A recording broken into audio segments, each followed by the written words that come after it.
Desde el foro principal de TVC en la ciudad de Quito, reciban nuestro abrazo grande en este día martes para compartir el camino de las noticias. Yenita querida, buen día. Robert y Anita, amigos televidentes, qué gusto poder compartir con ustedes en este día martes, en la primera emisión del Comercio TV, siempre con todas las noticias del ámbito nacional y también internacional. La ciudad de Quito presenta una temperatura de 7 grados centígrados, por lo tanto está haciendo un poco de frío. Hay que tomar las precauciones porque los virus y las gripes hacen de las suyas, mi querida. Y abrigarse, y si llueve, por favor, maneje con cuidado para que evite así accidentes.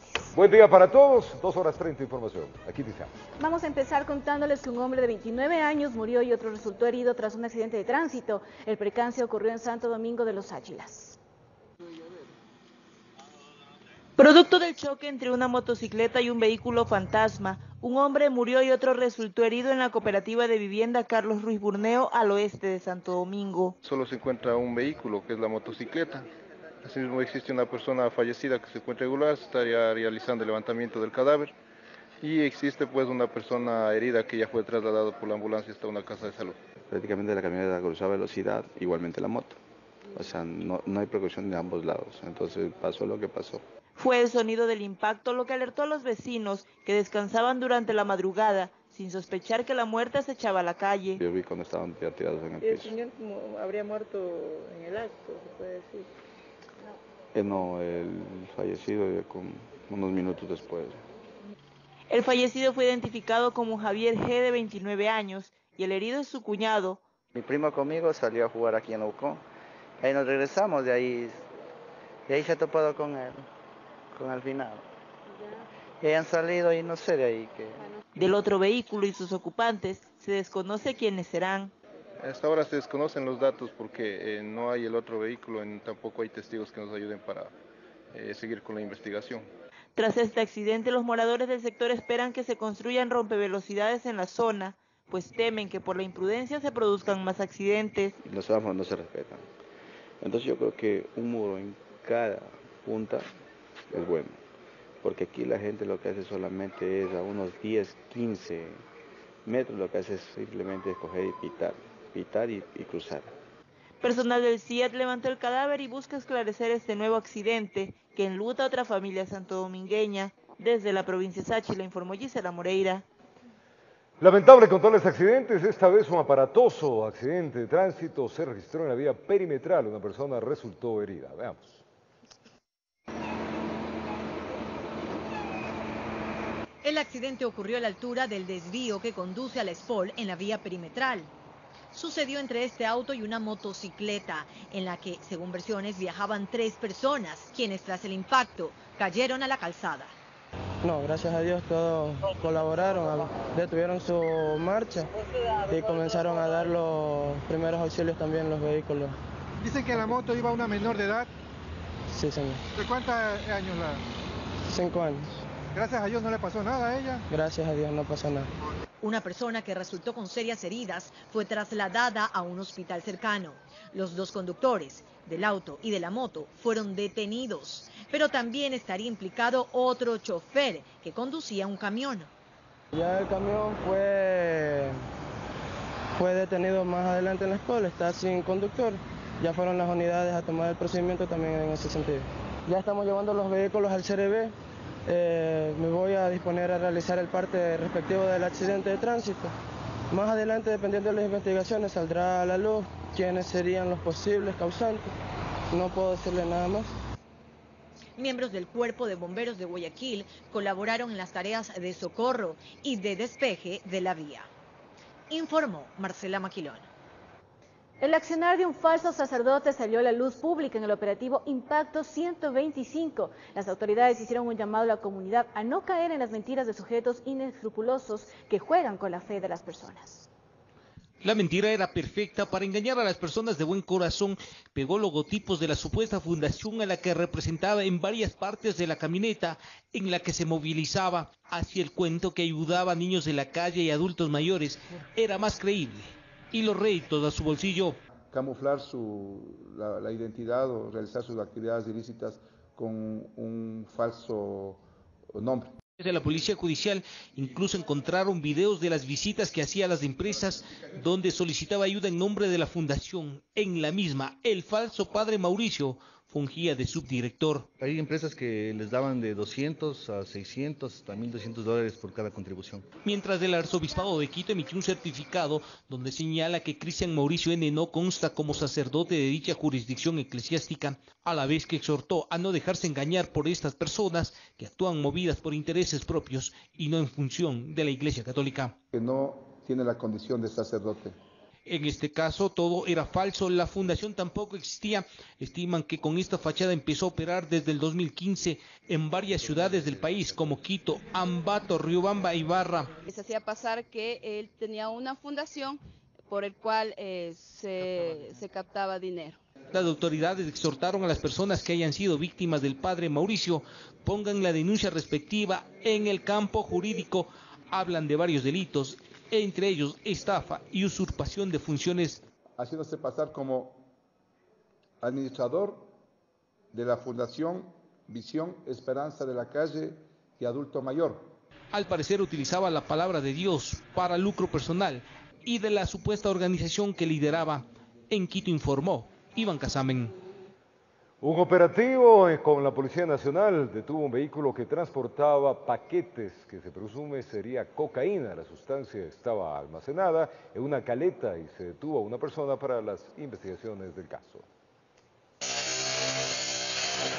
Personal del Cuerpo de Bomberos de Santo Domingo ayudó a levantar la estructura metálica del balde de esta camioneta, que era en realidad una caleta para traficar. Y con la colaboración de otras instituciones, en este caso bomberos, se procede a abrir este piso de la camioneta y se observa que en el interior se encontraban 13 paquetes de droga.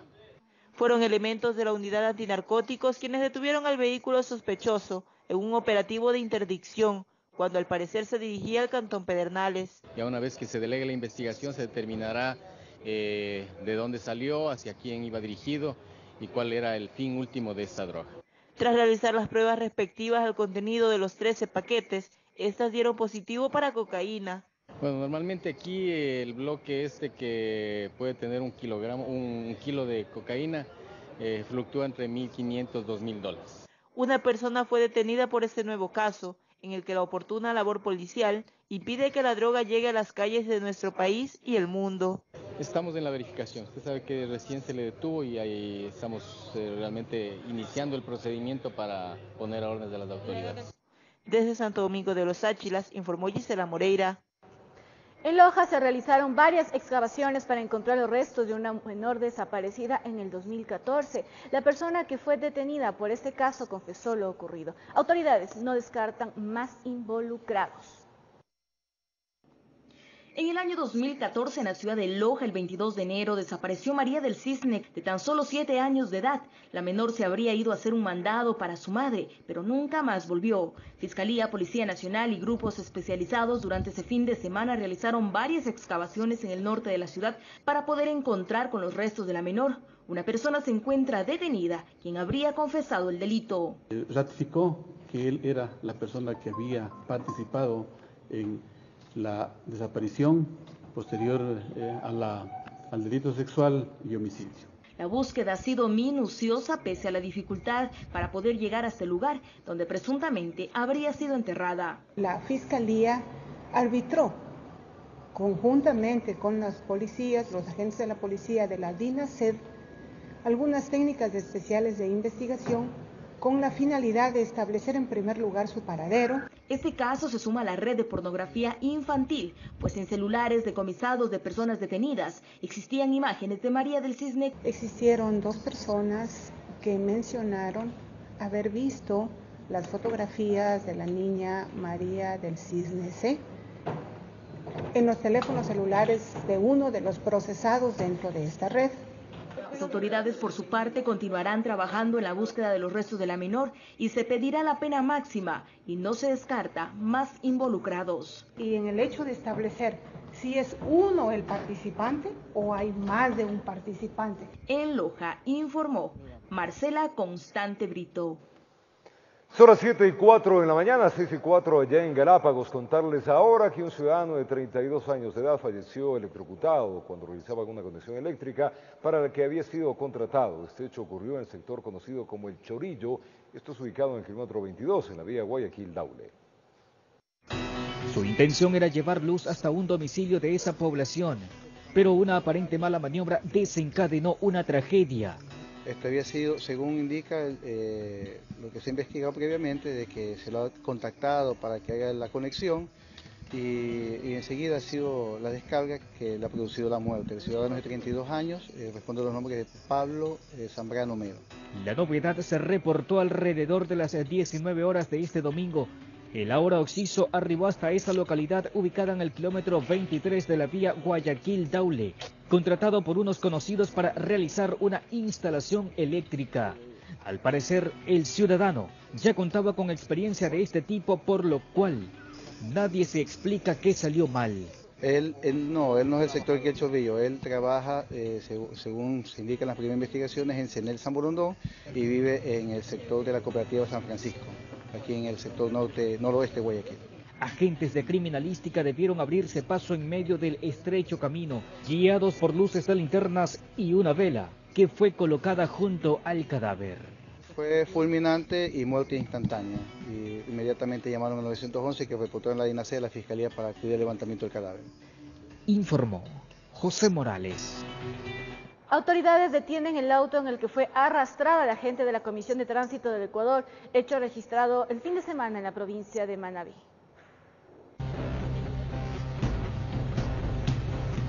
Seriamente afectada, física y emocionalmente, llegó la agente Angélica Martínez a esta unidad fiscal de Manabí para dar su testimonio de este repudiable hecho que se difundió en redes sociales cuando fue agredida por un conductor en la vía Crucita Portoviejo. Bueno, ante todo recuerdo a un señor que le digo agradecida que me ayudaron, que fueron los señores motociclistas, y la verdad que no quiero pensar en ese momento que fue muy trágico, que puso en riesgo mi vida. Yo lo único que pensaba era en procurar que ese señor conductor en ese estado no maneje y no ponga ni en riesgo ni su vida, ni la vida de tantas personas con tantos accidentes que hay ahorita en la vía por personas irresponsables. Según información oficial, la cabo Martínez participaba en un operativo de control en la madrugada. Procede a tomar contacto con el conductor, realiza el procedimiento, lo siente con con aliento, alcohol, lo detiene, se baja, lo embargan en la patrulla y de una vez estando en la patrulla, aparentemente este mal ciudadano es rescatado por los otros 4 que iban en el vehículo. La cabo Martínez, en actitud valiente, corre al vehículo para intentar sacar las llaves. Y es ahí cuando el hombre arranca y la arrastra por casi 600 metros, como se observa en este video. Mi criterio particular es que aquí hay al menos un intento de femicidio. Hay un femicidio potencial, pero ya serán los organismos competentes, en este caso la Fiscalía General del Estado, la que establezca cuál es el tipo penal que se va a investigar y que se va a imputar posteriormente. Pero que aquí hay un hecho delictivo, existe un hecho delictivo. En realidad yo también soy agente de tránsito, pero de pronto no sé si yo hubiera podido hacer lo que ella hizo. Yo en este momento me siento muy orgullosa de mi hermana. Gracias. Con esta denuncia penal se espera iniciar la búsqueda y dar con el paradero del supuesto autor y presuntos cómplices de esta agresión, para que reciban las sanciones debidas y dejar sentado un precedente. Informó Marcela Maquilón.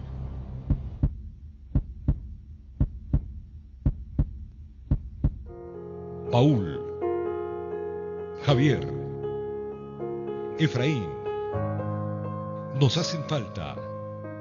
Un buen periodista sabe que acercarse demasiado es la distancia correcta, porque solo así se puede captar la veracidad de los hechos. Seguramente eso fue lo que hicieron nuestros compañeros del comercio como buenos profesionales. Un conductor, un periodista y un fotógrafo fueron secuestrados en la frontera norte por tan solo hacer su trabajo. Hoy son ellos, mañana puede ser alguien cercano a ti. Mi solidaridad, apoyo y sobre todo bendiciones con las familias, porque aún nos faltan 3 y los queremos de vuelta.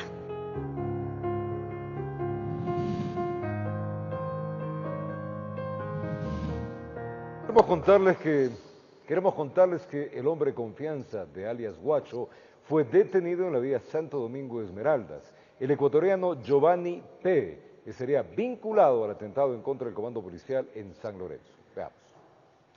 Horas atrás, mientras se movilizaba en un vehículo por la carretera Santo Domingo Esmeraldas, fue detenido Giovanni P., conocido con el alias de Amarillo, quien según la policía ecuatoriana estaría como el número 3 de la organización de Oliver Sinisterra, liderada por Walter Patricio Arrizalavernaza, alias Guacho, disidente de las FARC, cuyo centro de operaciones es la línea de frontera entre Ecuador y Colombia. Que es un trabajo netamente de inteligencia operativa antidelincuencial, utilizando fuentes humanas, fuentes tecnológicas. El trabajo interagencial de las unidades de inteligencia de la policía, con el apoyo táctico del GEMA y en coordinación con la Fiscalía, permitió la detención del ciudadano ecuatoriano, quien según las investigaciones supuestamente estaría relacionado directamente con el atentado con coche bomba al comando policial en San Lorenzo el pasado 27 de enero.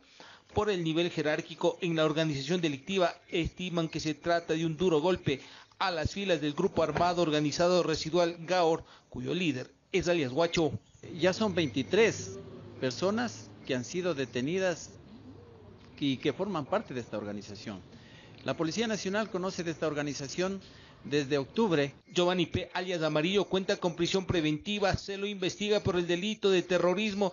Las autoridades policiales no descartan que esté vinculado a anteriores atentados registrados en Borbón, San Lorenzo y Viche, todo en la provincia de Esmeraldas. De las investigaciones, el ecuatoriano supuestamente habría formado parte de la guerrilla de las FARC, convirtiéndose luego de la firma de la paz en disidente de la guerrilla. Tenemos a nuestras mejores unidades de inteligencia en la frontera, así que estaremos listos. Supuestos colaboradores, milicianos, jefes que en territorio ecuatoriano deben caminar con cuidado.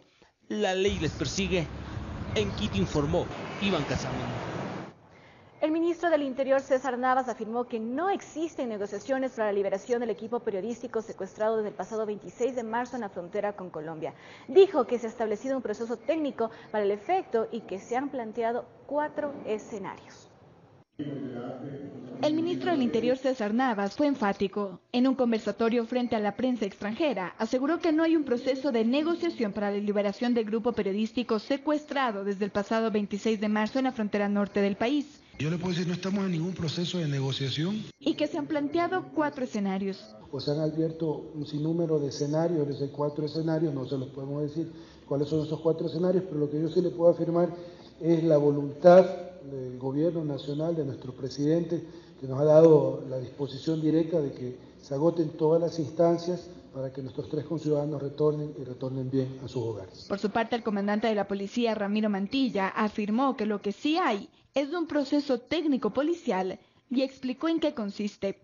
Lo que se hace es seguir los secuestros para precautelar la vida de los periodistas en este caso, y también se coordina mucho con la familia, porque la familia mucho tiene que ver en cada una de las decisiones que se tome a futuro. Inmediatamente la UNACE, como unidad técnica en la liberación de secuestrados, empieza a realizar sus actividades que no las podemos socializar mucho. Detalló que los controles policiales y militares se han ubicado a 1 kilómetro de la frontera norte con el objetivo de bajar la tensión. Si nosotros tenemos presencia ahí, podemos afectar la seguridad y la integridad de los 3 periodistas, ¿ya? Entonces de esto quiero que comprendan bien, porque no es porque no queramos entrar, sino que es como prioridad mantenerles con vida. En la cita, Navas también se refirió a la intervención de organizaciones en el proceso de liberación de Javier, Efraín y Paul, que es uno de los pedidos que han señalado organizaciones sociales e incluso los familiares de los secuestrados. Creo que no se descarta la participación activa de las organizaciones que se quieran sumar en positivo a esto, pero también va a haber un análisis de quién o qué institución es la más adecuada de poder apoyar esta gestión en el momento que sea requerido. En Quito informó Andrea Orbe. Las declaraciones del ministro César Navas causaron sorpresa en los familiares de los comunicadores secuestrados en Mataje. Ellos exigen al gobierno un pronunciamiento claro sobre la situación de sus seres queridos y el planteamiento de una solución eficaz.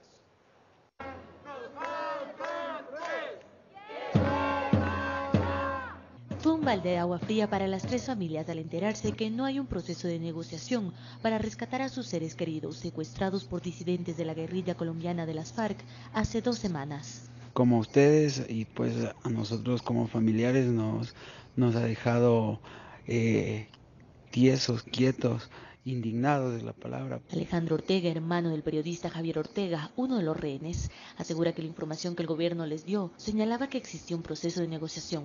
Ahora hay más preguntas que respuestas y esas serán planteadas en una reunión con el presidente Lenín Moreno que se llevará a cabo este martes. Para que él pues como jefe de Estado nos sepa responder de la mejor manera y pues para ver qué procesos van a manejar para la negociación. Pero frente a la situación ambigua, no descartan buscar ayuda internacional. Las tres familias estamos haciendo procesos legales, estamos haciendo cartas para acercarnos directamente a las autoridades colombianas para que también se pronuncien acerca de este caso. En tanto y con más fuerza, continuarán manifestándose públicamente para recordar al país que nos faltan 3 y los queremos de vuelta. Son 3 personas que están allá sin el apoyo, pues ventajosamente pues tenemos el apoyo de todos ustedes, la prensa, y también pues la gente que se está solidarizando poco a poco también por medio de las redes. Informó Carolina Basante. Parlamentarios andinos del Ecuador comparecieron ante la Comisión de Relaciones Internacionales de la Asamblea Nacional. Durante la sesión expusieron sus puntos de vista referentes a la seguridad en la frontera norte y exigieron el fortalecimiento de acuerdos binacionales.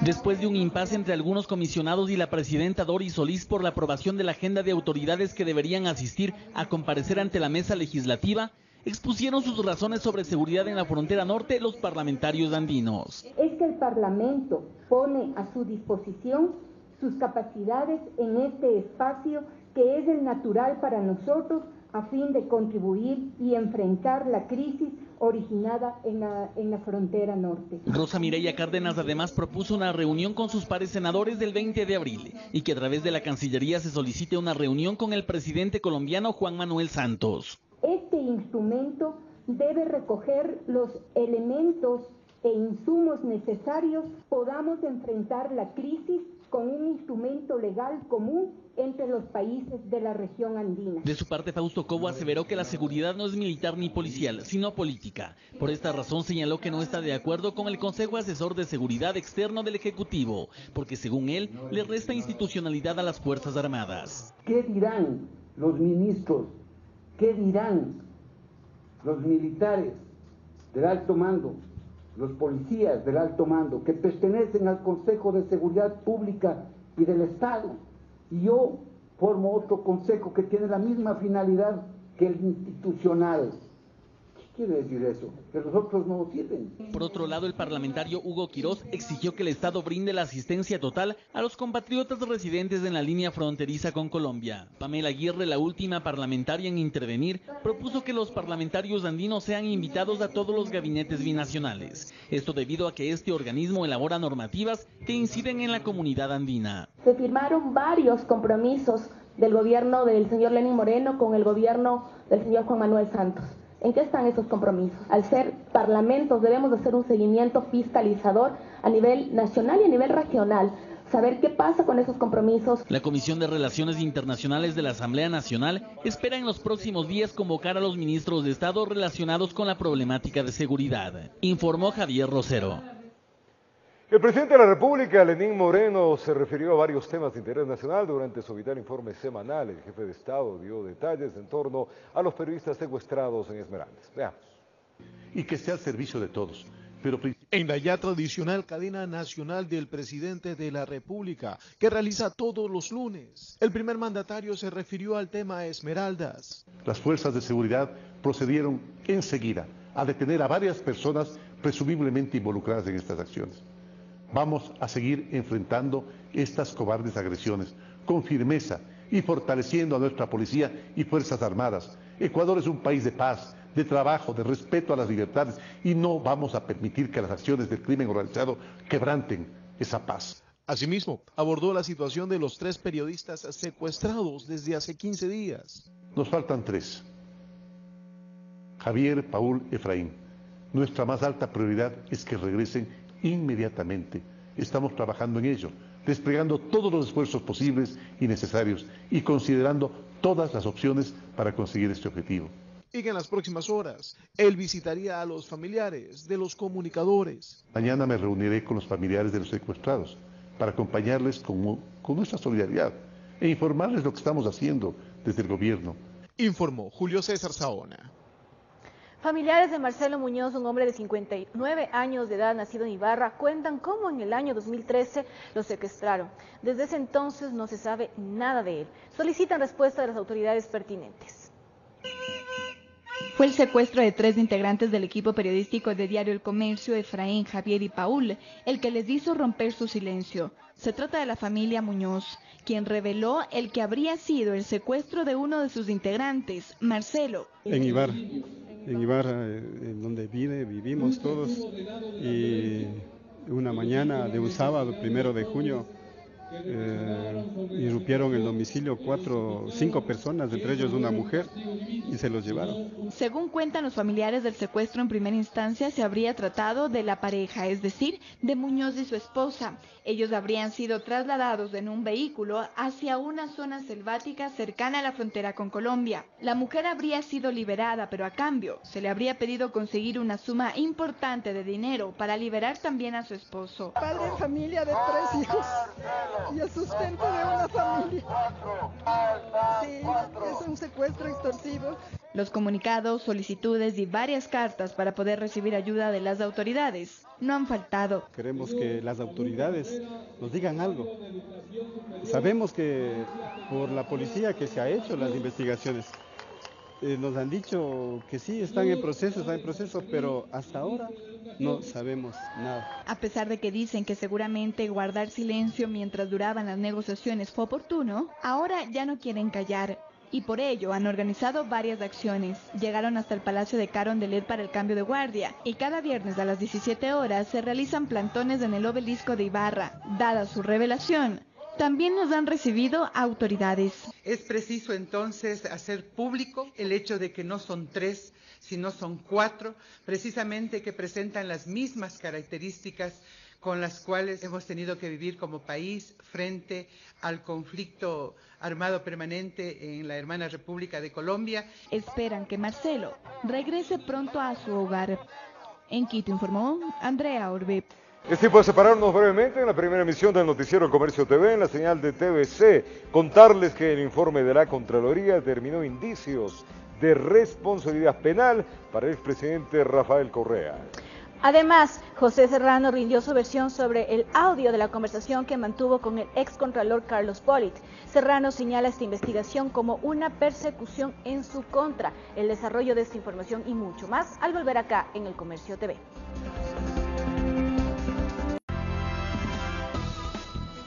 Gracias por seguir en sintonía del Comercio TV.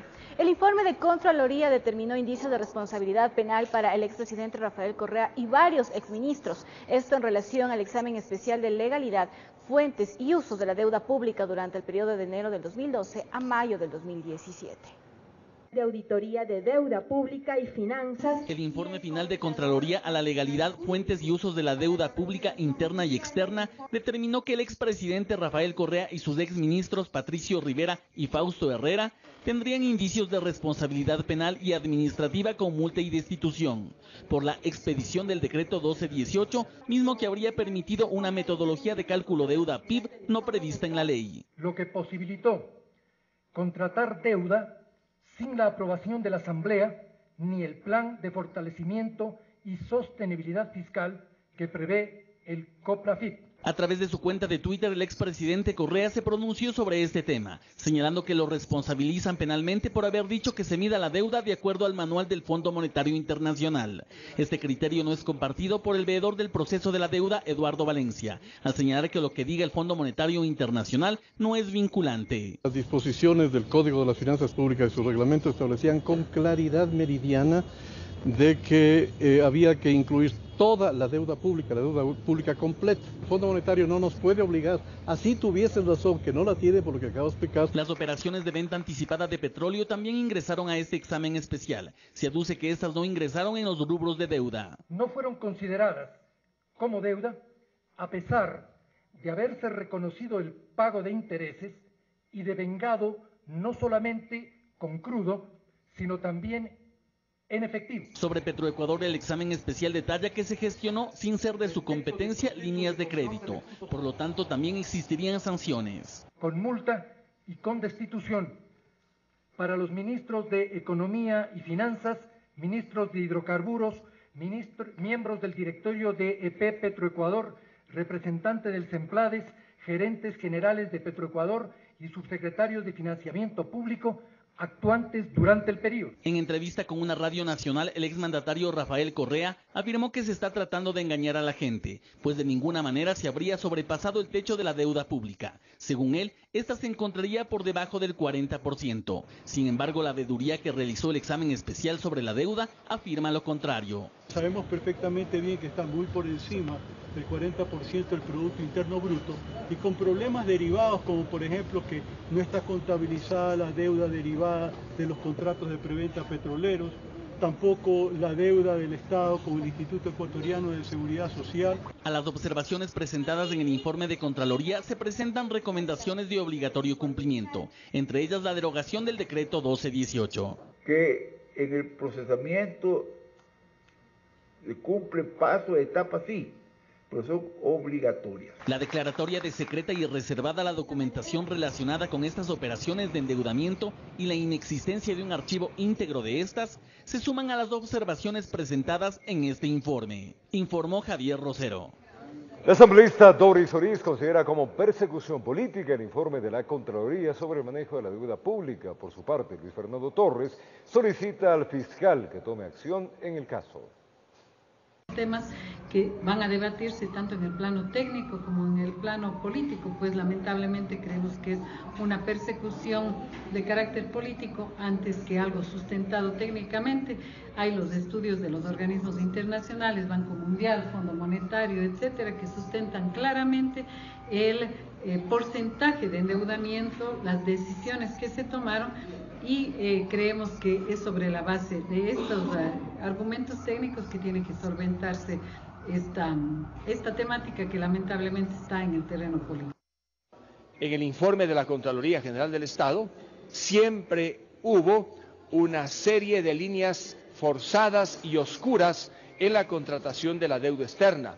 Es que la desesperación por conseguir fondos que le permitieran al Estado mantener una política populista llevó a que se desborde la ley. Incurrieron en muchísimos errores quienes fueron ministros y la Contraloría ha detectado que inclusive el expresidente de la República tendría responsabilidades presuntivas de índole penal. Pero al final, después de lo que ha dicho la Contraloría General del Estado, será el fiscal general de la Nación el que active el proceso. Y tras la detención del exministro Iván Espinel, a quien se investiga por el presunto delito de lavado de activos, el ex candidato presidencial Lalo Bucaram afirmó que el tiempo le dio la razón. Por su parte, la coordinadora provincial de la Comisión Anticorrupción, Marta Roldós, precisó que la investigación se debería extender a otros procesos. Para Lalo Bucaram, la suerte del ex candidato a la presidencia y ex ministro de Inclusión Económica y Social era crónica de una detención anunciada. Que se cumplan con las investigaciones que tenían 3 años en cajones, reposando en cajones. Y la Fiscalía, ante nuestro pedido, lo que ha hecho es cumplir con su deber. La aprehensión de Iván Espinel se derivó de un informe de la Unidad de Análisis Financiero y Económico que identificó movimientos inusuales e injustificados. Lamento mucho el dolor de la familia del exministro, pero él tendrá que explicarle en este proceso de instrucción fiscal a la Fiscalía cómo ha hecho una fortuna tan grande en tan corta edad. Marta Roldós fue asambleísta constituyente y ahora coordinadora de la Comisión Anticorrupción. Cree que es un buen precedente, aunque añade, debería ser la punta del ovillo de otros procesos. Con un discurso que a quienes además defendemos los derechos humanos nos parecía atroz de cortar las manos a los ladrones, mientras tanto el señor había robado a manos llenas. La Contraloría emitió 8 informes. Uno de ellos estableció además un presunto perjuicio al IES por 40 millones de dólares durante su gestión como director provincial en los pagos efectuados a las clínicas privadas. Esta gente que no solamente nos ha saqueado, sino que ha jugado con nuestra salud y con nuestra vida y las de nuestros seres queridos, pasen un tiempo muy corto en la cárcel y luego vayan a disfrutar lo robado. Sobre aquello, la Fiscalía aún no ha convocado a la audiencia de formulación de cargos contra el también exdirector del Hospital del IES, en Durán, y ex aliado del oficialismo, en segunda vuelta, informó Jorge Escobar. Hernán Ulloa dejó la defensa del excontralor Carlos Polit, prófugo de la justicia ecuatoriana, quien es procesado, hay que recordar, por el presunto delito de concusión en el caso de Odebrecht. El abogado explicó su decisión ante la Corte Nacional de Justicia y señaló que Polit ya fue notificado. Con documentación en mano hasta la Corte Nacional de Justicia llegó Hernán Ulloa, quien hasta este lunes fungía como abogado de Carlos Polit, para exponer las razones de la decisión que lo llevaron a abandonar la defensa del excontralor. Mi hijo, el abogado Hernán Ulloa Ordóñez, está patrocinando una serie de denuncias penales y acciones constitucionales en contra del Consejo de la Judicatura. Esto ha creado un conflicto de intereses. Explicó que estas denuncias presentadas por su hijo en contra del Consejo de la Judicatura estarían afectando la defensa de Polit, de quien reiteró su inocencia, motivo por el cual abandona el caso. Ha sido evidente la actitud dolosa, fraudulenta, tanto de la Fiscalía General del Estado cuanto de los jueces que han intervenido en esta causa. Ulloa informó que Polit está al tanto de su decisión y que ya fue notificado. Indicó que no quedará en la indefensión, pues se reunirá con quien retome la defensa para el traspaso de la documentación. En estos días he conversado con él conoce de esta decisión, hemos analizado y está plenamente de acuerdo. El excontralor Polit está acusado por el presunto delito de concusión dentro del caso Odebrecht. Se lo investiga supuestamente por haber recibido cerca de 10 millones de dólares en sobornos por parte de la constructora brasileña para emitir informes favorables y desvanecer glosas. Este lunes se tenía prevista una nueva diligencia en este caso, sin embargo fue suspendida en razón de que el fiscal general Carlos Vaca Mancheno solicitó diferirla debido a que enfrenta un juicio político en su contra. En Quito informó Adriana Rojas. Y la Comisión de Fiscalización recibió a Julio César Trujillo, presidente del Consejo de Participación Ciudadana y Control Social Transitorio, a Daniel Fernández de Córdoba y al ex viceministro del Interior, Diego Fuentes, dentro de la comparecencia del proceso de juicio político contra el fiscal general del Estado, Carlos Vaca Mancheno. La Comisión de Fiscalización continúa recabando información y pruebas que aporten al expediente para dar paso a un juicio político en contra del fiscal Carlos Vaca Mancheno. El primero en comparecer fue Julio César Trujillo, presidente del Consejo de Participación Ciudadana y Control Social Transitorio, quien mencionó que están esperando el informe de las investigaciones que durará alrededor de 7 días. Está sometido a evaluación que aún no termina y por consiguiente no podemos indicar cuál es el resultado de esa evaluación. Por su parte, Daniel Fernández Córdoba, excontralor subrogante, mencionó que durante el tiempo de su gestión no habría emitido ningún informe de los gastos reservados del 30S ni ha suscrito ningún informe con indicios de responsabilidad penal en contra del fiscal. Me ratifico en lo que informé a mi autoridad en ese momento, que fue que yo no participé en ningún proceso de análisis y juzgamiento de gastos especiales y menos aún conozco de la existencia de un informe o informes con supuestos indicios de responsabilidad penal. Ante esto, el asambleísta Homero Castañeda leyó dicho informe que estaría notarizado y firmado por Fernández Córdoba, mismo que habría sido entregado al exfiscal Galo Chiriboga. Este despacho realizó un control al uso de los fondos públicos permanentes de gastos especiales de la Secretaría Nacional de Inteligencia. Suscribe, abogado Daniel Fernández de Córdoba A, Contralor del Estado subrogante.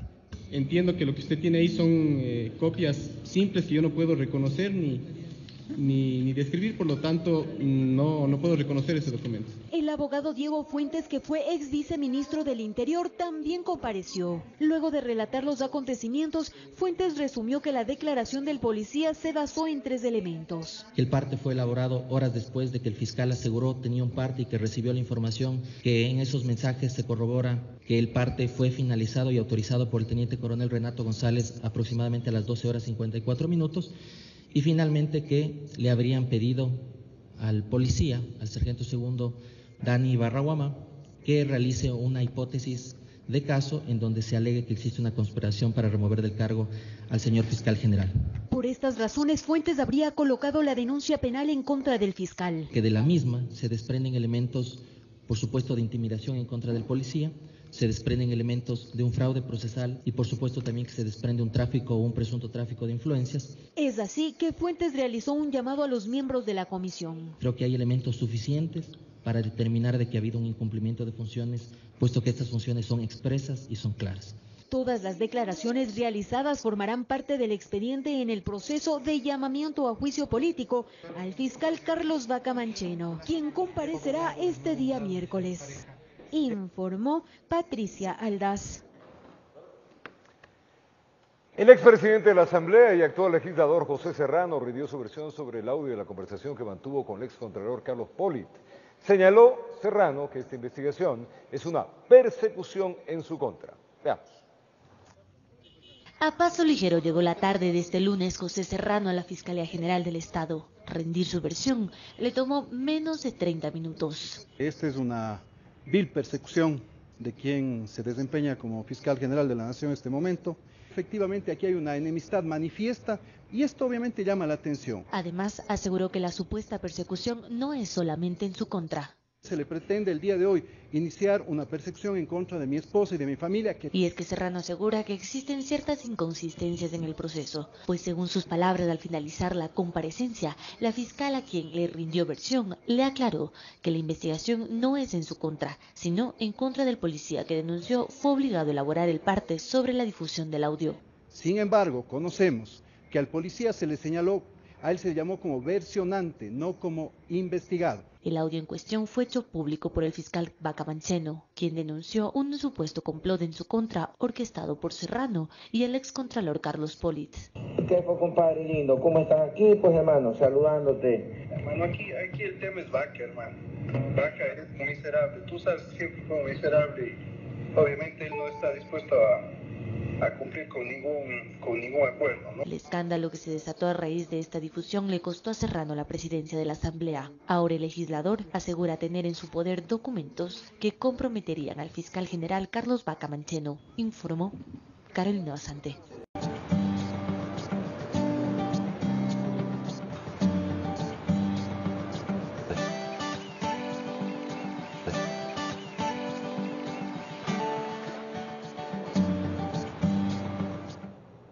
En la provincia de Los Ríos, la cosecha de maíz amarillo es muy importante para los agricultores del centro y sur de este territorio. La elaboración de platos típicos a base de este grano encanta a propios y también a visitantes. El maíz amarillo duro es uno de los productos agroalimentarios más importantes de la costa ecuatoriana. Y en la provincia de Los Ríos, los 2 ciclos de cosecha de este grano son motivo de fiesta.